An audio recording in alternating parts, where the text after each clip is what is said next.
বন্ধুরা, বাংলাদেশ ভারতের সঙ্গে পাঙ্গা নিয়ে কত বড় ভুল করেছে তার ধারণা বাংলাদেশেরও হয়ে গেছে। অর্থাৎ যেই ভয় ছিল এখন সেই ভয়ই সত্যি হয়ে গেছে, কারণ বাংলাদেশের অবস্থা খুবই খারাপ হয়ে গেছে। এছাড়াও সেখানে মূল্যবৃদ্ধি আকাশ ছোঁয়া হয়ে গেছে, আর তারই মধ্যে চীনও বাংলাদেশকে অনেক বড় ধোঁকা দিয়ে দিয়েছে, যা থেকে বাংলাদেশে নতুন সরকারের সমস্যা দিন প্রতিদিন বৃদ্ধি পেয়ে চলেছে। হ্যাঁ বন্ধুরা, কিছুদিন আগে খবর বেরিয়ে এসেছিল যে বাংলাদেশের মূল্য বৃদ্ধি সেখানকার মানুষজনকে সমস্যায় ফেলে দিয়েছে, আর সেখানকার লোকজনদের কাছে খাদ্য দ্রব্য জোটানো কোনো যুদ্ধের থেকে কম নয়। বাংলাদেশের পরিস্থিতি যেমন ভাবে ক্রমশ খারাপ হয়ে যাচ্ছে, তা থেকে পরবর্তী কিছু সময়ের মধ্যে বাংলাদেশের অবস্থা আরো বেশি বেকাবু হতে পারে। কেননা খাদ্যদ্রব্যের পরিমাণের এত কমতি হয়ে গেছে যে সেখানকার লোকজনদের ডাল রুটি সবজি জোগানোর জন্য নিজেদের পকেট সম্পূর্ণ খালি করতে হচ্ছে। আর তথ্য অনুযায়ী বাংলাদেশের এই মূল্যবৃদ্ধি কয়েক দশকের রেকর্ডকে ভেঙে দিয়েছে। শুধু তাই নয়, বাংলাদেশের অবস্থা এতটাই খারাপ হয়ে যাচ্ছে যে তারা IMF এবং ওয়ার্ল্ড ব্যাংকের কাছে হাত পেতেও ঋণ পাচ্ছে না। আর বাংলাদেশ বেশিরভাগ মূল্যবৃদ্ধির সম্মুখীন এই জন্য হচ্ছে কারণ ভারতের পক্ষ থেকে ডিজেল, পেট্রোল সহ অন্যান্য প্রোডাক্টের সাপ্লাই বন্ধ হয়ে গেছে। আর বিশেষ করে বাংলাদেশে খাদ্যদ্রব্য বস্তু ভারতের সঙ্গে সঙ্গে কিছু অন্যান্য দেশ থেকেও ইম্পোর্ট করা হতো, এই জন্য তাদের ট্রান্সপোর্টেশন কস্ট হয় বৃদ্ধি পেয়ে গেছে। নয়তো যে ট্রান্সপোর্টের মাধ্যমে বাংলাদেশ সাপ্লাই নিত তাদের জন্য যথেষ্ট হয়ে গেছে, কারণ ডিজেল পেট্রোলের দাম বেড়ে যাওয়ার কারণে সেটা প্রভাব ট্রান্সপোর্টেশনের ওপর পড়ছে। আপনার মনেই থাকবে বাংলাদেশের অবস্থা ঠিক তেমনই হয়ে গেছে যেমনটা একসময় ভারত দ্বারা শ্রীলঙ্কাকে ডিজেল এবং পেট্রোলের সাপ্লাই বন্ধ করাতে সেখানকার মূল্যবৃদ্ধি সেখানকার সাধারণ মানুষকে ক্ষুধার্ত থাকতে বাধ্য করেছিল।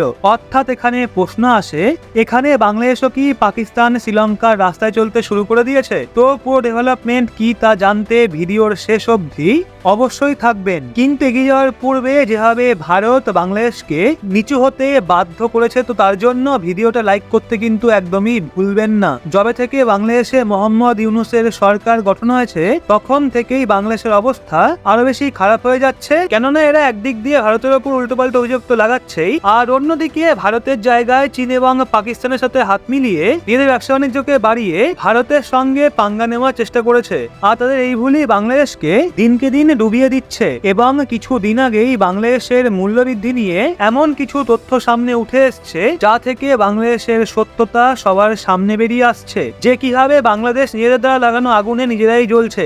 আসলে রিপোর্টে আমরা পরিষ্কার দেখতেই পাচ্ছি যে বাংলাদেশে ভারতের দ্বারা ডিজেল এবং পেট্রোলের সঙ্গে সঙ্গে বিদ্যুতের সাপ্লাই সম্পূর্ণভাবে বন্ধ করে দেওয়া হয়েছে। শুধু তাই নয়, ভারত বাংলাদেশের মধ্যে দ্বিপাক্ষিক ব্যবসা বাণিজ্য অর্থাৎ ইম্পোর্ট এক্সপোর্ট রয়েছে সেটা সম্পূর্ণভাবে বন্ধ হয়ে গেছে। অর্থাৎ এখানে সবচেয়ে বড় কথা হলো ডিজেল এবং পেট্রোল যার দামে বাংলাদেশ ট্রান্সপোর্টেশনের ব্যবহার করে অন্য দেশ থেকে নিজেদের দেশে খাদ্যদ্রব্য, পানীয় এবং অন্যান্য প্রোডাক্ট ইম্পোর্ট করত, সেই ট্রান্সপোর্টেশনে ডিজেল এবং পেট্রোলের সাপ্লাই ভারতের দ্বারা বন্ধ করে দেওয়ার কারণে সম্পূর্ণভাবে ডিস্টার্ব হয়ে গেছে। আর বাংলাদেশে ডিজেল পেট্রোলের দাম এত বেশি হয়ে গেছে যে এর সরাসরি প্রভাব সেখানকার সাধারণ মানুষদের পকেটের ওপর পড়ছে। কারণ বাংলাদেশের ফুড প্রোডাক্টের সাপ্লাই না হওয়ার কারণে সেখানকার সবজি আনাজপাতি যেমন আলু, লঙ্কা, টমেটো এবং পেঁয়াজের দাম প্রায় 50 থেকে 60% পর্যন্ত বৃদ্ধি পেয়ে গেছে।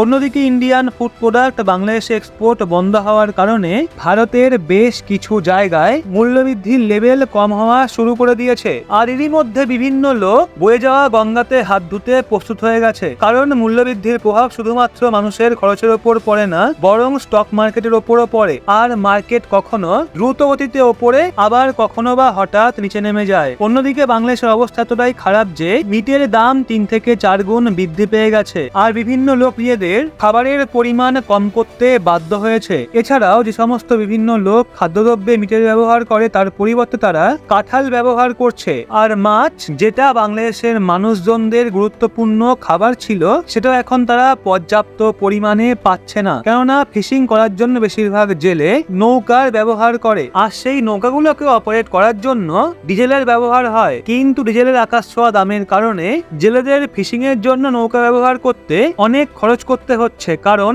একদিকে বাংলাদেশে সবজি এবং ফলের সাপ্লাই কমে গেছে এবং অন্যদিকে বাংলাদেশে সি প্রোডাক্টের কমতি এসে গেছে। আর যদি এভাবেই ভারতের দ্বারা বাংলাদেশে আর কিছুদিন পেট্রোলিয়ামের এক্সপোর্ট বন্ধ থাকে তাহলে বাংলাদেশ বাংলাদেশ ভারতের সামনে সম্পূর্ণভাবে নিচু হতে বাধ্য হয়ে যাবে, কারণ ভারত যতটা সস্তা দামে বাংলাদেশকে ডিজেল, পেট্রোল এবং বিদ্যুৎ এক্সপোর্ট করে, এত সস্তায় সেগুলো বাংলাদেশকে কোনো দেশ দেবে না। তো আপনাদের বলে রাখি, এর আগের বছর অর্থাৎ 2022 সালে বাংলাদেশ মূল্যবৃদ্ধির গত 40 বছরের রেকর্ড ভেঙে দিয়েছিল।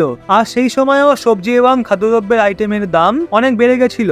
সেই সময় ভারত বাংলাদেশকে সাহায্য করেছিল, কিন্তু এইবার বাংলাদেশের ব্যবহার ভালো হওয়ার নামই নিচ্ছে না। তো বাকি বাংলাদেশের মূল্যবৃদ্ধি নিয়ে আপনাদের কি মতামত কমেন্ট করে অবশ্যই জানান। আর ভিডিওটা ভালো লাগলে অবশ্যই একটা লাইক এবং চ্যানেলটা সাবস্ক্রাইব করে আমাদের সঙ্গে থাকুন।